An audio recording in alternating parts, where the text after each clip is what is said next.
Պարոն վարչապետ, մեր ընդդիմությունը, խորհրդարանական ընդդիմությունը եւ ընդդիմադիր այլ շրջանակներ մի կողմից մեզ մեղադրում են եւ մասնավորապես ձեզ մեղադրում են դատական իշխանության վրա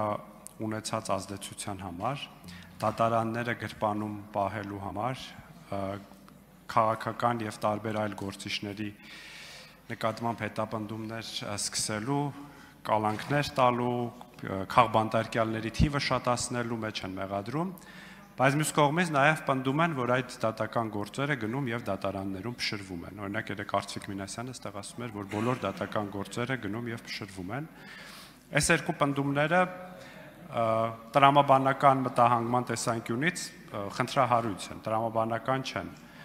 որովհետեւ եթե դատարանները մեր գրպանում են, ապա ինչպես են այդ գործերը ինչպի մինչև վերջ մեր ուզածով, եթե մեր ուզածը դա է, չեն հասնում իրենց տրամաբանական ավարտին։ Ես կխնդրեի դուք ներկայացնեիք ձեր գնահատականը Հայաստանում դատական իշխանության անկախության վերաբերյալ։ Հարցին կպատասխանի վարչապետ Նիկոլ Փաշինյանը։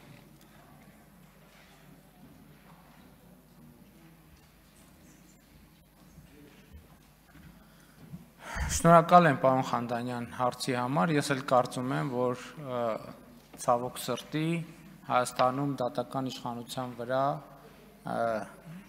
շարունակ շատ մեծ ազդեցություն ունեն այն մարդիկ, ովքեր մեզ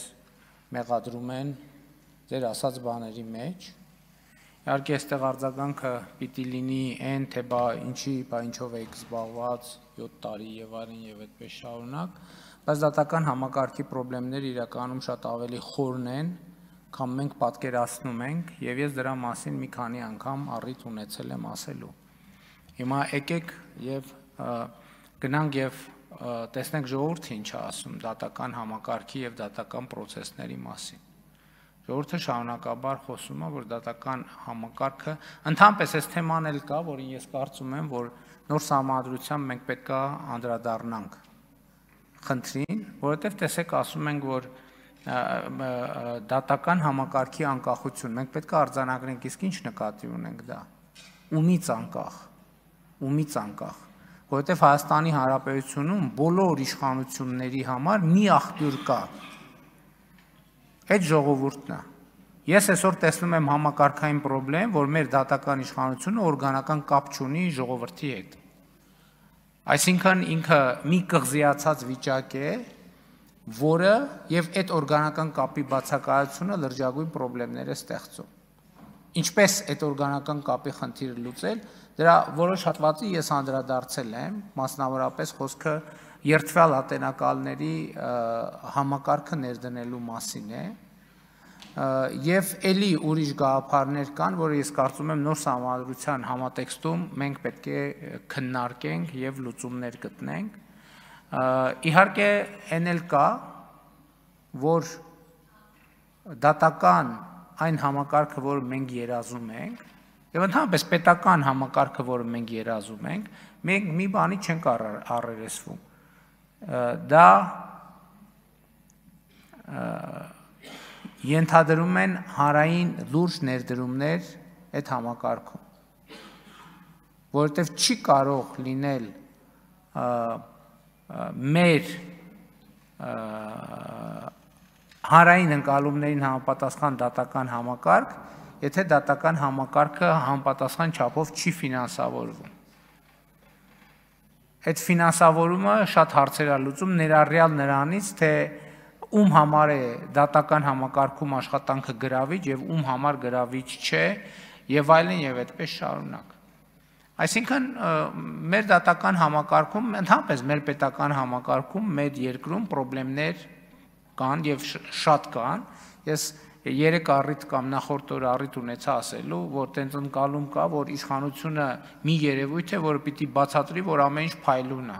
ամեն ինչ իդեալական է, ընդդիմությունն է մի երևույթ է, որ պետքա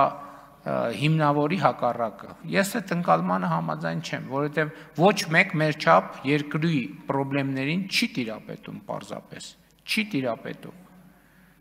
Մենք տիրապետում ենք խնդիրներին, մենք հասկանում ենք խնդիրները, մենք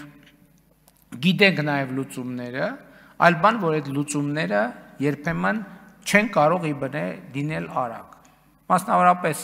նույն երթվել ատելակալների ինստիտուտի ներդրումը առանց նոր սահմանադրության պարզապես հնարավոր չէ։ Եվ ելի ուրիշ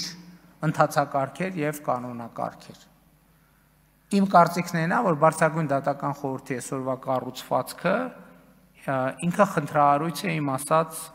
իմ ասածի տեսակետից։ Ինքը չի ապահովում դատական համակարգի օրգանական կապը իշխանության միակ տիրոջ ժողովրդի հետ։ Հասկանում եք, ժողովուրդը իշխանությունը Հայաստանում պատկանում է ժողովրդին։ Բոլոր իշխան չի կարող տենց իշխանություն լինել, որը չպատկանի ժողովրդին։ Եթե ժողովրդին չի պատկանելու, կարող է պատկանի մի հատ ուրիշ երկրի կամ մի հատ երրորդ երկրի հատուկ ծառայության։ Իշխանությունը Հայաստանում եւ դրա համար եմ ասում, որ տեսեք, երբ որ խոսք է գնում այդ 4-րդ հանրապետության ու 3-րդ հանրապետության տարբերությունը ո՞րն է։ Տարբերություններից մեկը ես նշում եմ այն, որ 3-րդ հանրապետությունում շատ դեպքերում իշխանության պատկանելը ժողովրդին ֆորմալ բնույթ է կրում։ Ֆորմալ բնույթ է կրում։ Մենք այսօր դատավորների ընդհանուր ժողովին տվել ենք ընտրական իրավունք։ Ինչ կապ ունի դատավորի ընդհանուր ժողովը ընտրական իրավունքի հետ, ինչ կապ ունի։ Սա իմ կարծիքով անընդունելի բան է, ում լիազորությունն է օգտագործում։ Եվ կան այսպիսի հարցեր, որ մենք պետք է լուծենք, առանց իսկ դրա լուծումը էլի սահմանադրության փոփոխություններն էին, որը մենք նախաձեռնել էինք կոവിഡ്ի պատճառով տեղի չունեցան։ Բայց մենք հիմա պետք է գնանք նոր սահմանադրություն ընդունենք, որովհետև բաներ կա, որ մենք եթե ասենք ենթադրենք կեսից կիսվենք էլ չենք կարող անել գործող սահմանադրության կարգավորումների պատճառով։ Իսկ մենք չենք կարող ձև անել, թե մենք հարց լուծեցինք։ Դատական համակարգի հարցի լուծումը հետևյալն է. ստեղծել տեսանելի օրգանական կապ դատական համակարգի եւ իշխանության միակ տիրոջ ժողովրդի միջև։ Այսօր այդ կապը չկա, այդ կապը գոյություն չունի։ Դրա համար այս բոլոր խնդիրները առաջանում են։ Ընդհանրապես ոչ մի հաշվետվողականություն չկա։ Ընդհանրապես մեր իրավատական մենթալիտետը շատ խնդրահարույց է, որտեվ կարող է ասվել, որ սենց է ու տենց է։ Ինչի է տենց, տենց է։ Նկատի ունեմ, ես չեմ ժխտում խնդիրները, բայց մենք պետք է հասկանանք, անկախ դատական համակարգ չի նշանակում ժողովրդից անկախ դատական, ընդհակառակը նշանակում է մնացած բոլորից անկախ, բայց ժողովրդի իշխանությամբ գործող, ոչ թե ժողովրդի կամքով գործող, ես ուզում եմ ես էլ տարբերակենք, այլ ժողովրդի իշխանությամբ գործող, ժողովրդի մանդատով գործող։ Արձագանք։ Մենք խորհրդարանում եւս այդ խնդրին հաճախ բախվում ենք օրգանական կապի տեսանկյունից, որովհետև դրա ձևական կողմն ամենակապահովված գործող իրավակարգավորումներով։ Մենք այստեղ սահմանադրական դատարանի դատավորներ ենք ընտրում, ԲԴԽ-ի անդամների կեսին, Վճռաբեկ դատարանի դատավորներին, բայց շատ ֆորմալ է դա, հետո երբ որ հարցեր ենք ուղղում դատավորներին կամ Բարձրագույն դատական խորհրդի անդամներին, անընդհատ այդ բանն ենք բախվում, մենք հաշվետու չենք ազգային ժողովի առաջ եւ այդ հարցերը մնում են օդում։ Ուստի համաձայն եմ, որ նոր սահմանադրությունը պիտի լուծի այդ հարցը։ Սամ ես չեմ էլ եմ ասում, չի կարող ժողովրդից անկախ իշխանություն լինել։ Պատկերացրեք ազգային ժողովը ասի, դե մենք անկախ իշխանություն կամ կառավարությունը չի կարող ժողովրդից անկախ իշխանություն, որովհետև իշխանությունը պատկանում է պետությունն է նա, որ իշխանությունը պատկանում է ժողովրդին։ Եվ այս օրգանական կապերը իմիջիայլոց ասեմ, Հայաստանի ծառայքելական Սուրբ եկեղեցու հետ կապված է մենք տենց խնդրեմ ունենք։ Որովհետև ժողովական կառավարում ընդհանրապես չկա, եկեղեցին համայնքն է, հարգելի գործընկերներ։ Եկեղեցին համայնքն է։ Ոնց հոգևոր համայնքը, հոգևոր հոտը իրավունք չունենա, որոշումների վրա ազդել, ով է իր թեմի առաջնորդը, ով է իր քահանան, եւ այլն եւ այսպես շարունակ։ Ընդհանրապես մեր եկեղեցին էլ ոչ թե մեր եկեղեցին, այսօրվա եկեղեցական վերնախավը ոչ մի կապ չունի ժողովրդի հետ, ոչ մի հաշվետվողականություն չունի ժողովրդի հետ։ Դրա համար էլ մենք բանը ու ես դա նորմալ եմ համարում։ Ես չեմ բողոքում դրանից։ Ասենք մի հատ նոր, եթե ժամացույց ես կապում, պետք է 3 տարի բացատրես այդ ժամացույցը որտեղից ես կապում եւ դա նորմալ է եւ դա մենք ենք այդ համակարգը ստեղծել։ Կոռուպցիայի կանխարգելման հանձնաժողով, հայտարարագրում, չգիտեմ, այլ մեխանիզմներ, ESN, ՀԿ-ների գնումների, մամուլի ազատություն, մեր օրոքա Հայաստանը խոսքի եւ մամուլի ազատության ռեյտինգներում աշխարհում առաջատար դեր բանանում։ Բայց չհասկացա, հոգևորականը Bentley ունենա, 3 հատ կնիկ ունենա, 1000 ներողություն ես բառի համար, այդ իրանց ընկալումն է։ Ասենք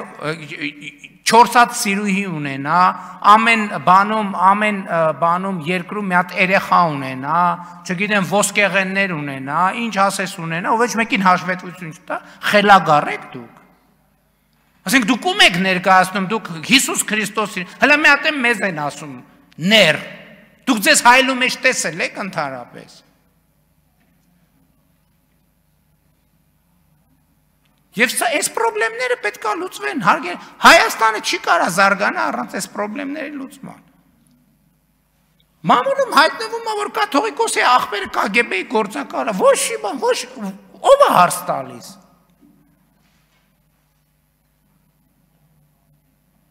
KGB-ի գործակալը ու հիմա նոր Նախճեվանի թեմի առաջնորդ է։ Ոչ մի բան, ոչ հենց տենց էլ պետք է լինի։ Ես կներեք խելագարություն ասենց ման ոնց կարա լինի։ Մի հատ էլ ասում են ոնց բանի կաթողիկոսի անձնական կյանքին խառնվում եք։ Ոնց կաթողիկոսը անձնական կյանք ունի։ Այսինքն վարչապետը անձնական կյանք չունի, չի կարա ունենա, բայց կաթողիկոսը անձնական կյանք ունենա։ Էսա կսկսեն բանի եպիսկոպոսների սեռական կողմնորոշման իրավունքը պաշտպանել։ Միջազգային բաներով, կոնվենցիաներով։ Բա հարցազրույց եղավ եկեղեցու սպասավոր, ով ներսից գիտի, ասում է բանը ինչ որ մեկը սեռական կողմնորոշում ունի, ինձ հլը չի էլ հետաքրքրում ավանդական, ոչ ավանդական, որտեղ ինչ է շնակում եպիսկոպոսը սեռական կյանք չպետք է ունենա։ Ու ոնց Հայաստանում մարդկա, որ մտածում է կարա ուրիշ բան տեղի ունենա, Հայաստանում մարդկա, որ պաշտպանում է այս դիրքորոշումը, բացառված է, որ այդ մարդը Հայաստանի հետ կապ ունենա։ Ինքը ուրեմն բանն է, այդ բանի եզրասի, այդ բանի գործակալական ցանցի անդամ է, ուղիղ կամ անուղղակի։ Մեկը մեր մասին մի հատ հայտարարություն անի, ասի տեսել եմ բանում անտառում փռշտալիս։ Լսեք, ամիսներով կքննարկեն։ Հիմա մեկը KGB-ի գործակալ է, մեկը բան է։ Քահանաների հետևից անգնում ձեռմեռակցում լռություն կատարյալ։ Լսեք, սա այլասերվածության կատարյալ աստիճանն է, այլասերվածության։ Ու սրա մասին մենք պետք է լռենք։ Կաթողիկոս կոչվածը Գարեգինը աղջիկ ունի, թե չունի։ Ունի, թե չունի։ Այս հարցին պատասխանել է այդ մարդը։ Աղբերը, որ KGB-ի գործակալը, որևէ բացատրություն տվել է։ KGB-ի գործակալը մեզ հայրենասիրություն բացատրողն է, մեր ազգային ինքնությունը մեզ բացատրողն է։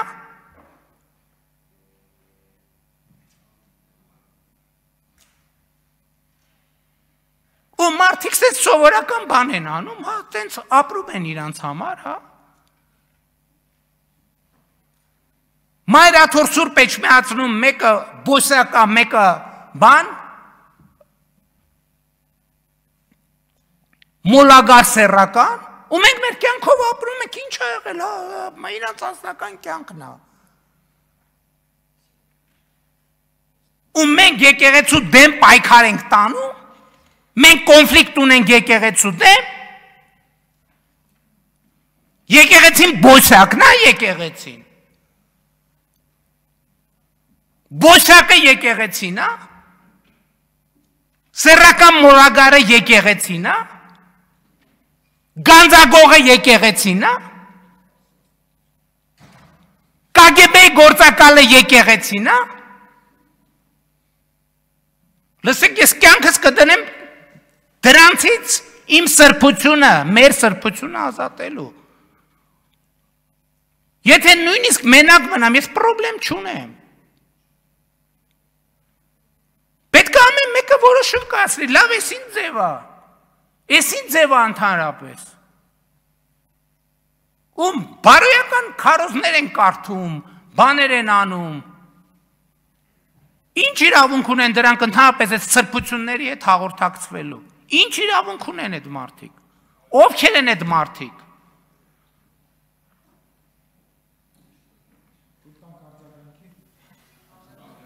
Արձագանք էլ է։ Հիմա հարությունը պետք է արձագանքի, ոչ թե պատգամավորը։